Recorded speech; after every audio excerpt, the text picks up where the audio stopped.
NY, what the deal? Your boy GeeQue in the spot, as always, telling all the ladies to come freak it with the Fellaz. There we go, right on cue. Alright, in Koch Records, my dudes, the Re-Up Gang. That's right. How y'all doing? We good, man. You alright? Yeah, I'm good. To be honest, you know, I do a lot of these interviews, and I would say about 90% of the time, I'm not feeling the artist. Oh, man. This is not one of those times. All right. So it's nice to have y'all here. Good business. I mean, yeah. Good business. Clap it up for that. Alright, so you've maintained a pretty good, you know, career, kept your name around. But before we even discuss that, how did this even come about, the Re-Up Gang? You know, I think it's fair to say that the Re-Up Gang was started during the hiatus. It was something that we formed so we could always hear the type of hip hop that we wanted to hear.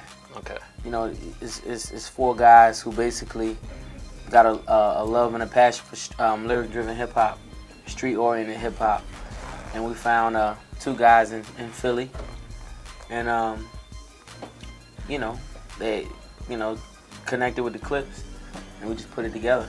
All right. Now y'all have maintained a buzz through the We Got It For Cheap, the mixtape series. Right. Now, how much has that helped you get to where you're at right now? I think it's been real crucial. It came about at a time where we, couldn't do anything as far as the label was concerned. Okay. No visibility. You couldn't hear us at all. So, it served many purposes. It was therapeutic. It kept us relevant. There was a time where we couldn't even get on a mixtape. Early starting off. So I think the mixtape buzz was crucial to our career and keeping us, around. And speaking of that, because the last time I interviewed y'all was in Jive, and I know that was kind of like a crazy situation. So how does it feel going from a major to Koch, which is an indie? Well, we appreciate everything Koch has done because Koch really moves with a sense of urgency. They're about getting work done, and gave us a good light and a good platform to showcase the Clips as well as the Re-Up Gang, and so over here at Koch it feels really good.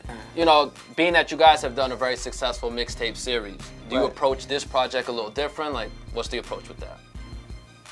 Pretty much how we approach everything, we get the beats, we attack it the same way that we always done, same chemistry. It's really nothing different. This is, like second nature to us. We've been doing it for a while. So whether it's a mixtape, album, or whatever, it's just about, lyric-driven hip-hop. Right. So, real talk, the economy's bad right now. Right. People are struggling even to pay rent. So what about this album is going to make people spend their hard-earned money and cop it? Well, I mean, that's something we've never worried about as far as people going to buy it and doing what they got to do. I just, I think the Clips have a locked-in fan base. The Re-Up Gang has a locked-in fan base. If you've ever been to our shows up here in New York City, you'd know that, Knitting Factory sold out every time. And so, this is all, it's just for the fan. And even if they don't buy it, they download it, whatever they do, we'll see you on the road. We'll see you. So would you say overall, is it fair to say that New York is one of the cities that shows y'all a lot of love? Definitely. Definitely. One of a few cities, but yeah. You know why, right? Why is Because that? we really listen to the lyrics. Like, we might nod our heads a little bit, Yeah. but we still got our ears to the Yeah. speakers. We Yeah, trying to hear what you're always. coming with. Right, Always. right. Always. So this is a little off topic, but there's a few situations, I guess you could say, that have come to light in hip hop where there's been like a disconnect between what an artist is rapping about and what their real life is really like.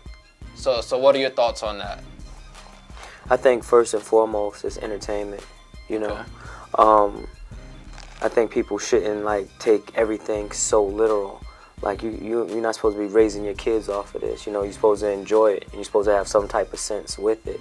And it's been a lot of controversy about the whole Rick Ross ordeal, but to me, I have to meet the person or see the people whose world has come tumbling down because Rick Ross was once a CEO. Like, what were you looking at him like he was God or something? Like, you're already looking at it wrong. So You know, I don't believe in kicking anybody while they down and it happened. You know, I tend to think that it would probably worked out a little bit better if you didn't deny it.